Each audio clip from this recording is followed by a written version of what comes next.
எத்தனை சிபிஎம் சிங்காரவேலரை நீங்க பேசியிருக்கிறீங்க இது வரைக்கும்? தமிழ் மண்ணில் பேசியதில்லை. உருவாக்கினவனை ஓரங்கட்டிய கட்சி அது. இன்னும் சொல்ல போனார், வர்க்க பேதத்துக்கு எதிராக உருவாக்குனீங்க, பணக்காரர்களுக்கும் ஏழைகளுக்கும் சண்டை என்று உருவாக்குனீங்க, முதலாளிக்கும் தொழிலாளிக்கும் சண்டை என்று உருவாக்குனீங்க. இன்னைக்கு அதே முதலாளி கம்பெனிகளோட கூட்டணி வைத்திருக்கிறீர்களே, இதற்கு பேர் தான் கம்யூனிஸ்ட் சித்தாந்தமா? எந்த வர்க்க பேதத்துக்காக அந்த கட்சி உருவாக்கப்பட்டதோ அவர்களிடமே 5 கோடிக்கும் 10 கோடிக்கும் அடமானம் போய்விட்டது கம்யூனிசம். தமிழ்நாட்டில் கம்யூனிசம்னு ஒண்ணு இல்லவே இல்லை. ஏன்?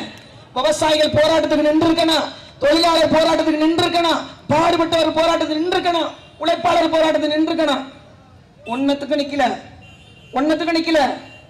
கீழ்வன்மணி தொடங்கி பல்வேறு பிரச்சனைகள் உயிர் தியாகத்தில் வளர்ந்த கட்சி கம்யூனிஸ்ட். நினைச்சு பார்த்திருக்காங்களா? எந்த திமுகவுக்கு எதிராக கம்யூனிஸ்ட் நின்னதோ அதே திமுக கூட போய் கூட்டணி வைத்தது. எந்த காங்கிரஸ்க்கு எதிராக கம்யூனிஸ்ட் உருவானதோ அதே